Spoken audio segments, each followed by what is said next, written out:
Welcome to Let's Be Well Together podcast. We're your wellness check-in team. Join us each week or when you can. We enjoy exploring wellness concepts and reminding you to make time for wellness. This is episode 154. We hope our territorial acknowledgement improves allyship with Indigenous people within a reconciliation process. We're on the Haldeman Tract, located on the traditional territories of the Neutral, Anishinaabe, and Haudenosaunee peoples. We acknowledge the presence and traditional knowledge, laws, and philosophies of the Indigenous people with whom we share this land. You are listening to Let's Be Well Together podcast. It's John Webster. I'm here with Sheila Webster. Hi, John. Happy New Year. Happy New Year. At the end of 2023, I realized that there were so many things I had changed that were all connected to wellness categories. Partially because of the podcast, but partially just because of being more attuned to the activities that improve wellness.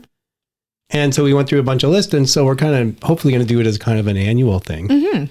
The twist on it this year for me, a lot of them are new things, but it's not just like a new activity. In a lot of cases, it's just kind of a new frame of mind. Right. So do you want to do it again? Yeah, for sure. Let's do it. We won't have time to talk a lot about each of them. No. Because there's just so much to cover. Let's start with kind of an easy one in terms of just this. These are actually new things that we did. Environmental. And so I'm going to let you go through your list first, and then I'll jump in if I think of anything new. But things like shampoo and conditioner bars. Yeah. So reusing instead of recycling. We've been doing that. So we've been reusing the milk bags. True. And that kind of stuff. I feel like I reused almost every single box at Christmas this year. Right. And just put it right back, and I'm going to reuse them again next year. That saved a lot. Just for people who live outside of Canada, we get milk in plastic bags. And they just fit in this little container. And we remember that our parents, when we were younger, instead of using things like Ziploc bags, you just clean the milk bag when it's done and you use that for your sandwiches. And we've been doing that for the last few months, and we're kind of finding all kinds of great uses for them. And now we're not using other plastic for it. Exactly. And it's not going into the waste. So I also noticed that the clips that are on the milk bag or the clips that are on bread bags, that type of thing, I've been saving those and using them to close the bags. Perfect. So that's been really great. And like you said, using natural cleaning products, I've really been trying to go towards that a lot more because of the podcast. But not just natural, but the point is you get the shampoo, like we would get it at Costco, a huge shampoo with a big plastic jug. Yes. And now we're using conditioner bars, shampoo bars, laundry strips instead of, so almost like a piece of paper instead of that huge jug of laundry detergent. And wow, we've gone through so much less plastic. So much more plastic. But I have, John, been trying to use more natural, environmental. I haven't been using the stuff that makes senses. It smell nice and all that. I haven't been using those because it's sensitive to a lot of people. So I'm trying to be more sensitive to that. Right. And generally, we've got to move on from environmental, but there's so much less garbage. Like when we put our garbage out now, it's so much less the recycling and garbage. So on economic, don't really have a lot to say there. I did have a very productive year. I think I'm getting a lot better at compartmentalizing. So when I'm at work, I'm work. And I increased my hours, which makes a big difference in my profession because we a lot of times bill by the hour. And I really enjoyed mentoring opportunities and felt rewarded by providing tips and working through issues with colleagues, especially ones with not as much experience. So had a really fulfilling economic time this year. Great. I don't have a heck of a lot to say about that. Okay. Well, what about intellectual? So I mentioned recently, I read over 50 books this year of works of fiction, which was a huge benefit in so many ways on the artistic side. I listen to audiobooks. But one thing that flowed from that too, so I'm going to cover both intellectual and artistic at the same time. I have a different intellectual, but on this point, I've always wanted to write. So, and someday I'm pretty sure I'm going to write a novel, a work of fiction, at least one. I'm reading all these books, listening to all these audiobooks. I hear all these different styles, right? So sometimes it's somebody whose characters always talk a lot about their feelings and sometimes less. Sometimes people are very descriptive about the environment and sometimes less.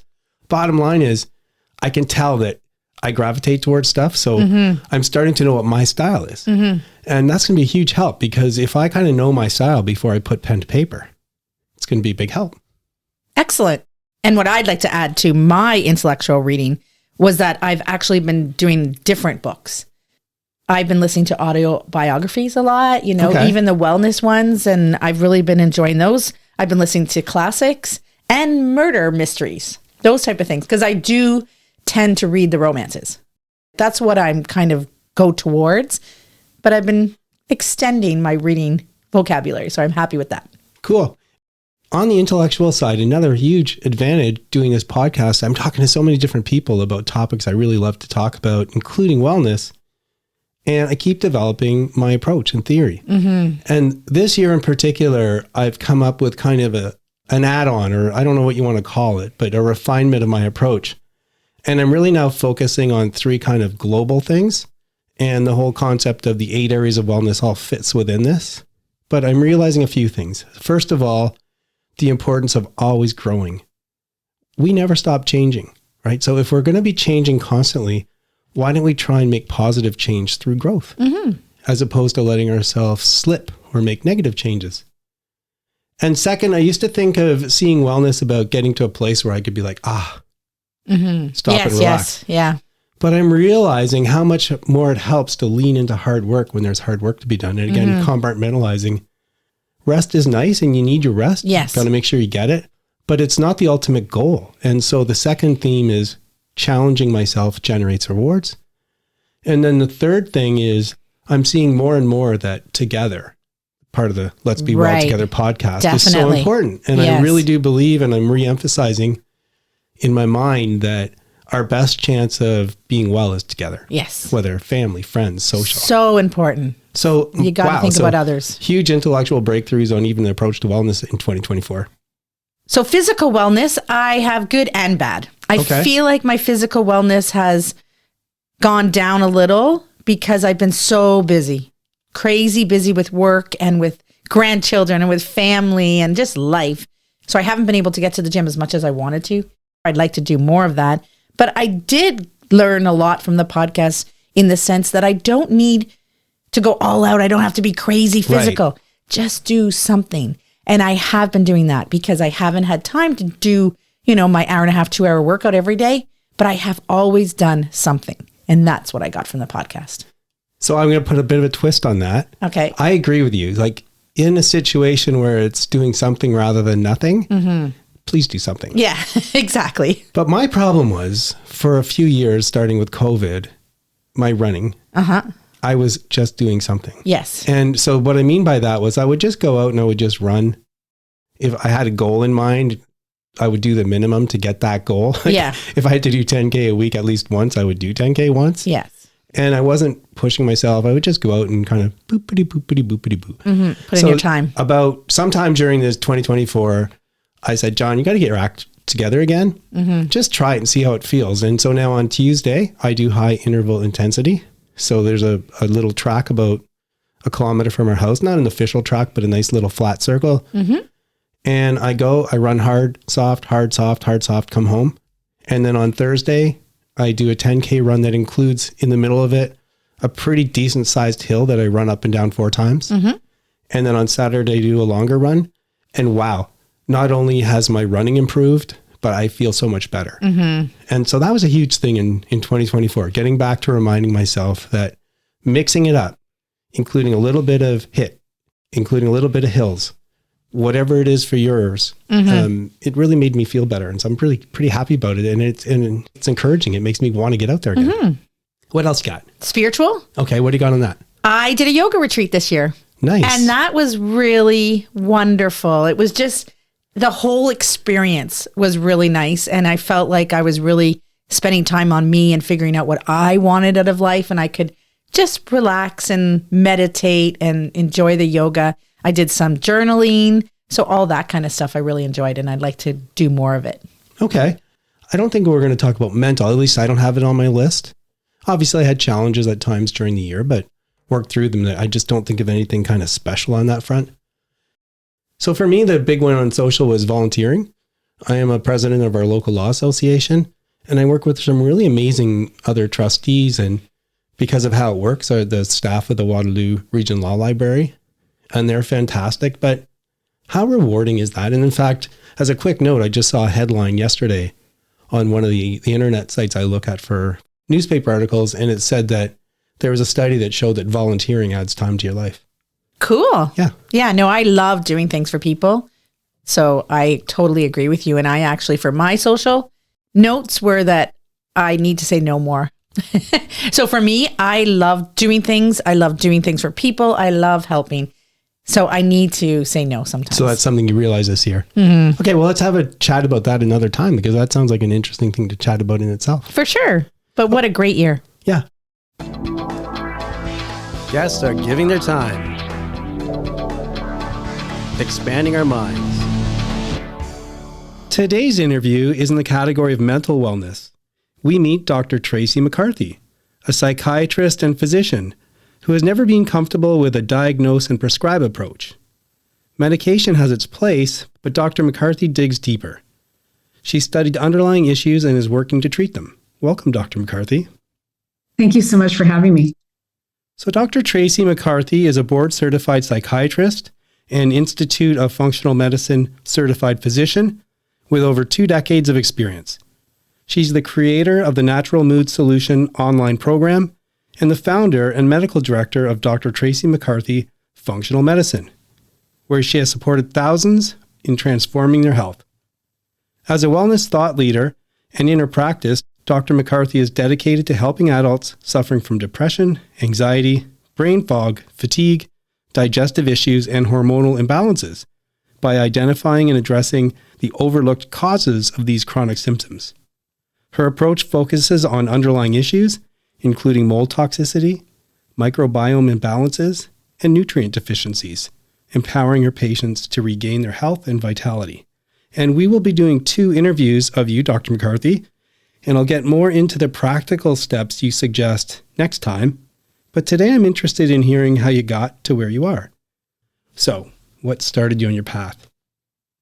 Yeah, I'm really happy to share my story. So I began as a very conventional physician in that, I didn't begin in functional medicine, which is this real root cause medicine. I went to medical school because I was extremely interested in understanding what made people sick and what we could do about it. And of course, with the goal of helping people to feel better.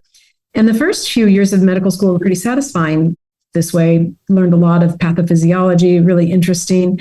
But then as time went on with my training, it really did become about matching a set of symptoms to a diagnosis and then matching that diagnosis to a pill usually. And though that has its place, it became frustrating with my patients. And it was frustrating for me because they would wonder, do I need to take this pill forever? Or what's causing this problem? Is this going to address that? It was very symptom focused for the most part, and not getting at these root causes. And I was always asking, why? Why do people get this illness? And in my psychiatry training, why do people get schizophrenia, for example? And was always sort of told, well, we don't know. And that would be the end of the conversation. So I got kind of trained out of asking why, actually. But over time, I was very fortunate to get exposed to the literature and the research on the role of inflammation and how it impacts everything in the body and is so critical for chronic illness of any sort, any kind of chronic symptoms. And I began to learn about the role of nutrition and lifestyle to impact that inflammation. And this was just sort of like a side interest, really. And I was changing my own diet and starting to notice things change in my life and my health, and just got so fascinated. And it was because this was why I'd gone into medicine. It was these connections that were so interesting, and seeing like that this makes sense, that we evolved to be healthy. So what's going wrong when we have chronic symptoms? Something's off. There's a mismatch with our environment and what we're eating, what we're doing. And so this really became my real area of interest. And eventually I learned that there were physicians practicing this way. They were physicians who trained in this functional medicine approach, which is all about identifying root causes and understanding the body as a whole, and from like a systems-based approach, very different than our separate medical sort of silos of, gastroenterology versus neurology versus cardiology, where people aren't talking to each other and not looking at the body as a whole. This was really, really satisfying to me to take this approach, to learn this, and to really start to partner with patients in uncovering those root causes, doing the detective work, And most of these patients that I work with these days who come to me for this, they're coming from a very stuck place where they've been seeing their regular doctors and they're not getting answers. Sometimes it's really bad. Sometimes they've really been told it's in their head. They're dismissed. Oh, your labs are normal. There's nothing wrong. And yet they know something's wrong with themselves. And so getting to work with them and identify, here's the imbalances we're seeing in your body, and these are driving the symptoms. And here's how we can actually impact that. And then teach them those things and give them those tools and then see the results. It's like night and day. So it's very, very satisfying to be where I am now, to get to really work on those root causes and empower people to get better. And this is why I went into medicine. And now I feel like I really get to do it. And, I didn't throw out all the tools that I gained in my conventional training. That's part of my toolbox. I just expanded it a lot and have a different approach and mindset in working with folks. So I feel really lucky to get to do what I do now. I'm going to try not to pigeonhole everything, but just so I get an understanding, I hadn't heard the term functional medicine before, but it sounds like that term's associated with looking for root causes, and it's system-based, how the systems are working together. That's right. Is that right? Yeah, and it takes into account like the unique bioindividuality of every person that's made up of their genetics and their exposures to different things in life and their experiences. It's really all about function and functioning. It's a kind of a confusing term for sure, but it's just this way of doing medicine with a different lens. It's still medicine, but it's all about finding those root causes and understanding that things like the microbiome in your gut play a big role. Your ability to detoxify every day, from your exposures. These actually matter a whole lot. And our differences in these areas are, this combination of your genes and maybe what bacteria are in your gut and what toxin exposures you have or how well you detoxify can add up to the symptoms you're having. And these look different in different people because of these different combinations. And are you able to kind of sort that out? So like if I came to you, would you be able to help me understand for me? So if I have my own kind of unique situation, what's going on in my gut, that kind of stuff? Yeah. So when I work with a patient, I start with a pretty broad panel of testing. I mean, there's a lot more we could do, but I start with a good broad net that is enough that we can get a lot of ideas about the imbalances, but not be too overwhelmed. So it's a blood panel looking at inflammatory markers and nutritional markers and hormonal levels. And also we do a stool test to look at what bacteria are in the gut. How are you digesting? Is there inflammation in the gut? And then another test called an urinary organic acids test, which is even more information about the gut and detox pathways, et cetera. And with this starting point and with doing a very careful clinical history, really hearing someone's whole health journey, put that together, and then you really can see like, hey, we've got a lot of problems with nutritional issues like deficiencies. You may not be absorbing your food. Maybe you're eating really well, but it's not getting in. We see these vitamin issues. Oh, and we see here that there's like, you're really lacking beneficial bacteria, and that shows up in this way. And you can pinpoint the areas of the focus on. Maybe it's blood sugar is a huge problem for somebody, insulin resistance, on the path towards diabetes. So yeah, you can identify the main areas to begin to work on and start to really move the needle. Some of our prior guests have also talked, I never realized the importance of inflammation. And it's really connected to so many things associated with the body. One of the things you mentioned in your material is a connection between inflammation and mental health. And I'm curious about that.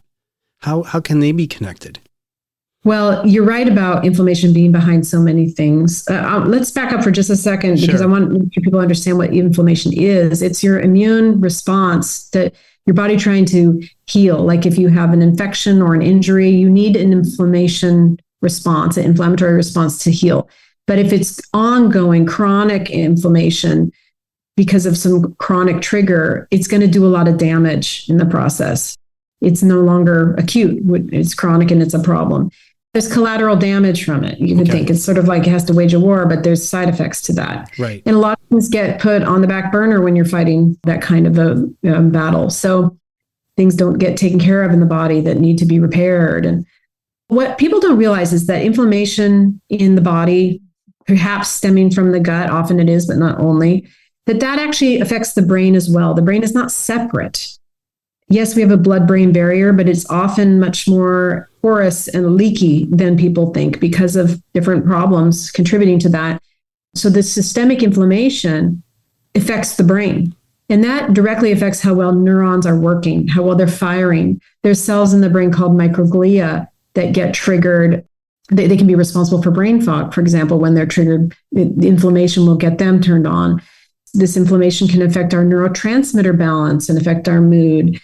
I think of the brain as kind of like the hardware of the computer, and then our thoughts and these sort of patterns of thinking are the software. And the hardware can be not working right because we don't have the components we need because of nutritional deficits, because of inflammation is making them not connect properly to each other. So it's directly affected by what's going on in the body. It's not separate. So this is inflammation. It could be outside my brain. You're talking about inflammation in different parts of the body can have impacts that affect how the brain functions on kind of the hardware side. 100%. And this is why I think it's so helpful to realize that when your gut is having issues and you maybe are having mood or anxiety or brain fog issues, that is directly connected. Okay. What's going on in the gut is affecting the body through a number of pathways. I said what's going on in the gut is affecting the body in a number of ways, but I meant to say it's affecting the brain. Right. And you mentioned a term I hadn't heard before, the blood-brain barrier. I didn't know that, physiology. So what is that? I'm just curious. Yeah, so this is a part of the way the brain is supposed to be protected from different toxins and things. And there are certainly, medications that won't cross this blood-brain barrier. And it is protective in many ways, but it's often not intact in people. And it's often thought that if we have a leaky gut, we may have a leaky blood-brain barrier. And leaky gut is where the gut is also not blocking things from entering the body properly because the system is inflamed. And so it's picture like a brick wall where the mortar is missing kind of between the bricks. Like that's how things can get through that shouldn't. And so it's not able to be this perfect protective case. When I first was learning about the brain and the blood-brain barrier, it was always sort of like the brain is so protected by this. And that's really just not what's happening, I think, in most people. We're getting close to the end already. These things go quickly.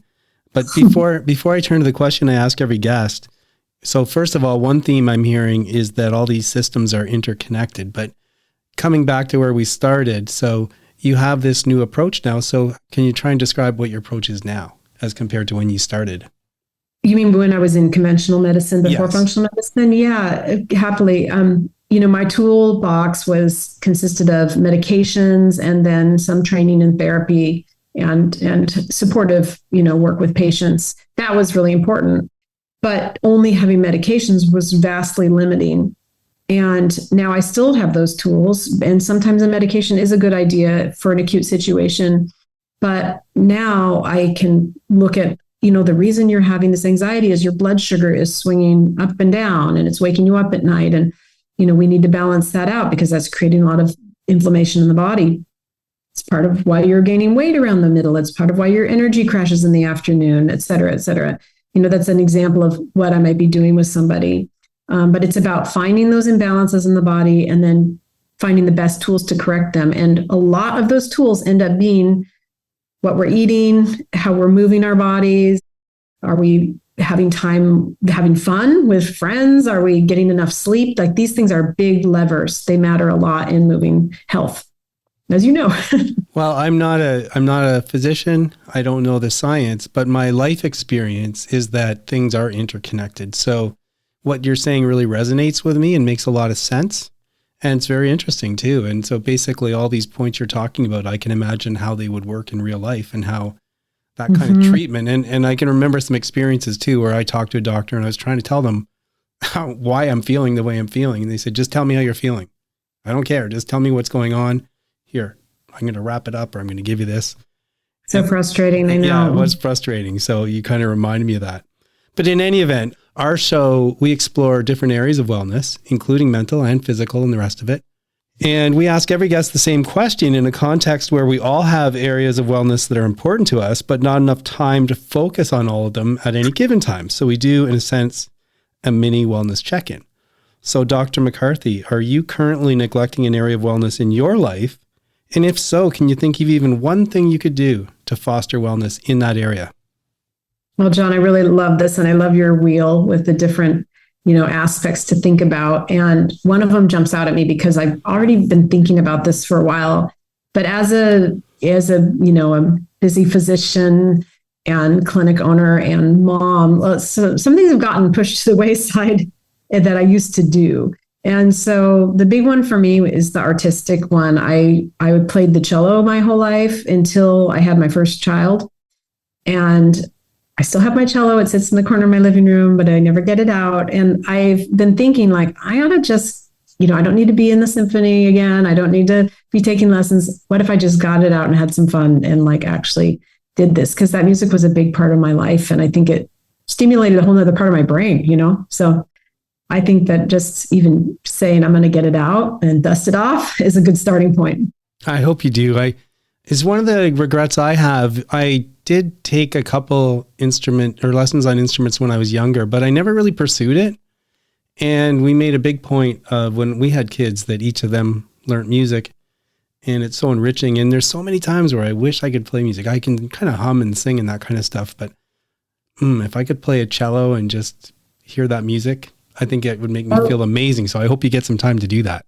Thank you. And I'll just say it's never too late to learn. It's pretty good for your brain to learn something new. I agree. And for me, I think at this point in my life, it'd probably be guitar because I could learn it, relatively simple and, strum along and sing. And that might be the way to go. So you might have inspired me to do that.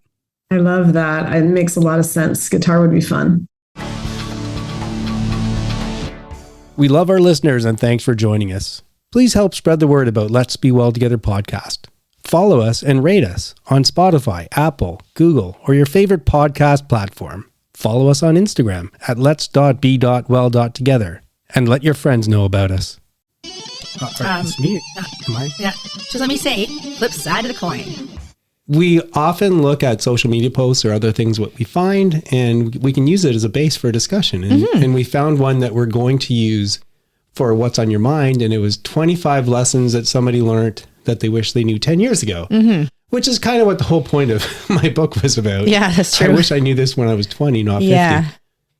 One of them, though, jumped out of us. It's kind of a relationship thing, and both of us don't agree with it. Yeah. But we won't have time to talk about it when we're talking about a whole bunch of them on what's on your mind. So it's a flip side.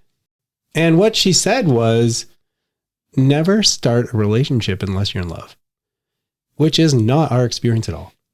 Well, the problem that I have with that is basically she's saying that you have to be in love, like love on sight, first sight, in order to start a relationship. You have to fall in love with someone immediately before you can start the relationship. I can kind of see it in this sense. I mentioned this to you the other day, unrelated to the podcast, which was, it seems like a lot of really strong relationships are ones where people knew each other before they started going out. Yes. That they, for some reason, they were in a same group, or maybe they worked together or somehow kept running into each other. They had a lot of time to talk and get to know each other. And maybe they hadn't started thinking about relationship off the bat, but it became clearer and clearer that they were a good fit. And that kind of all the time it takes to build a relationship before you start a relationship, I do see how it can help. Yeah, for sure. I agree. I think a lot of people actually, when they first meet each other, they don't like each other. They almost are, their personalities are so strong, or there's such a connection that they don't like each other. And then they slowly get to know each other and find that they do like them more. I think that's possible. I don't know why you would just not like somebody. Maybe they said something that kind of rubbed you the wrong way. Okay. And then you read into it. I do think it's sometimes, the prejudgments that you make that turn out to be wrong. Yeah, but I think what you're saying is it's not unusual for people who are like oil and water initially to actually like each other. But you said that everybody doesn't like each other when they meet. No. I don't mean everyone. I mean, that's a way that you can start a relationship. I've seen relationships start like that, and then they turn out to be really strong relationships. True. And maybe it's because, if you meet someone, you're like, that person, they rubbed me the wrong way. If you kind of realize that you see more in them than you thought, maybe that process you're already starting to invest it a bit in. Yeah. So I do think you have to get to know someone, and I don't think you should not get to know someone because you don't find you're in love with them right away. Right. Because even if it doesn't turn into a relationship, it can turn into a friendship. But that's not what she's saying. She's saying don't start a relationship unless you're in love. You're saying don't talk to people. That's different. Right. But the one thing that I would think, though, is I remember when we were talking about getting married, we'd already been going out for a while. Yeah. I'm a philosophy student, right? So I think to myself, am I in love? I don't know. It's hard. Like, what is love? Yeah. So her theory would have frozen me in place forever. Now, ultimately, it was like, let's go with this. I think it's right and all the rest of it. I won't get into too much detail about that. But how in the world are you going to wait? Because I also don't think really you know what love is until you are in love. I was going to say that. Like, I didn't, as a young person, when you mentioned that to me, like, are you sure that this is it? This is true love? And I'm like, yeah, I've never felt like this before. And I feel like this is love. Yeah. For me, I never second guessed it. It's like, yes, this is definitely true love. But then when you second guessed it, I was like, I don't know. Yeah, I think it is. Like, I think so. Yeah. And the older you get, the more you do second guess things too. So or question things. So maybe we're refining the theory and it's like, well, like for sure you can go on a date without being in love. I mean, that's crazy. Maybe what she's trying to say is don't get married. Don't commit to a long-term relationship. Don't do those things unless you're in love. I think that's what she's saying, really. Don't get really involved in the relationship unless you're really in love, because it's hard. Relationships are hard already. And if you don't feel like you have that immediate attraction and that love to get you through it, then it's going to be hard. Yeah, like don't commit to that serious. Like maybe don't move in together or whatever. So maybe we agree with a refinement of her theory, but for sure, I think that letting yourself get to know someone, this isn't the time because we don't have enough time left, but when we first met each other, there was no thought of us going out. For you, the first time you met me? Yeah. Oh, the first time I met you, I thought you were quite interesting. Okay. Yeah. The very first time I met you, I thought, he's challenging. I think it was more challenging. Yeah, you like a challenge. I like a challenge. I was like, he's a challenge, that one, trying to get into your head. But then we worked together for a year, and a lot of times we were stuck working. It was a restaurant. The place was closed, and we were either cleaning, and that meant we got a lot of time to talk and get to know each other, and then that's how things changed. And the thing about you is I find sometimes you're in your head a lot. And so you don't see what's going on around you. True. So then when I asked you out, it hit you. And then you all of a sudden thought about it. Hey, yeah, maybe this could be a thing. But by that time, things had changed a lot. Yeah, we had a relationship already. Yeah. Please remember that we're not providing advice. We hope to inspire you to work towards balance, and we urge you to consult with qualified people if you need advice. The people on the show are speaking in their personal capacities. Their views expressed are their own and don't represent the views or opinions of their outside contacts, their employers, or anyone else. We try to get things right, but we can't guarantee everything we say is correct or that the things we talk about will work for you. Let's be well together, and let's be sure to do that in a safe way. It is sign-off time. It's John here with Sheila. Hi. The last episode dropped on New Year's Eve. Yes. So we had New Year's Eve between then and now. Yes, we did. And we had a really nice time. We went over to one of Sheila's brother's houses, and there was about 12 people there, I think. Yes. We had a really nice dinner, lots of good company, lots of good conversation. So that was great. And it's that time of year where I, like a lot of people, start thinking about, hey, I should kind of regroove things. I know that's what you're going to talk a little bit about this week. And I am trying to incorporate a few new things this year on getting back into fitness and whatnot. So that's pretty good. And a little shout out to Stephen, who just finished his paternity leave. Mm-hmm. So after getting lots of time with Michael, he's back at work. That's got to be hard. Mm-hmm. And we had a good time visiting with them again. Mm-hmm. What do you got going on, Sheila? Well, all those things were really great.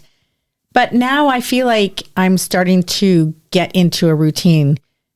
December was really busy. It was. So busy with events, and I feel like it's just chaotic, everything that's going on. And then Christmas and New Year's, and I'd like to get organized. And that's what I did this week. I kind of thought about my days and how I can make them work better, what I can do to improve my time management. So I'm doing a little bit more food planning, meal planning, and getting back into the gym. So I'm making more time to exercise and get into that routine as well. So just scheduling my days I feel like I need a routine and I want to get back into it. So that's what's going on with me. I know at one point at the holidays, we said, hey, everybody, move your body. Yeah. Didn't follow my own advice very well. I did move my body at times, but definitely fell off the regular routine and then eating a little more junk food. So yeah, I think that really does hinder it when you're eating all that food and there's just so many meals and they're all so good. So yeah, so I don't feel like I'm exactly like bouncing along when I run right now. It feels like more like I'm trudging a bit. So yeah, it's time to get back into it. And I think we're off to a good start. Well, I went to the gym today and it was crazy. I've never seen it so busy as it was today. What's the difference? The difference was I went after work. So normally I go during the day between, even in the morning around 10. So I don't go before people are at work. I usually go when people are at work. But I decided I need to get some exercise in after work if I'm going to get this done. And I went in around 5:15. Wow. Really busy. I couldn't believe it. It was so busy. But I did get to most of my machines and kind of worked around everybody else. And I didn't feel too intimidated. So that was good too. I guess you got to be a little flexible in what you do if you go to the gym at that time. Definitely. Yeah. Go with the flow. Go with the flow. That is it for today's show. Please try and make wellness a priority. You deserve it. If you feel the need to talk to someone or ask for help, please do that. Accept yourself for the person you are. So long. Adieu. Auf Wiedersehen. Goodbye.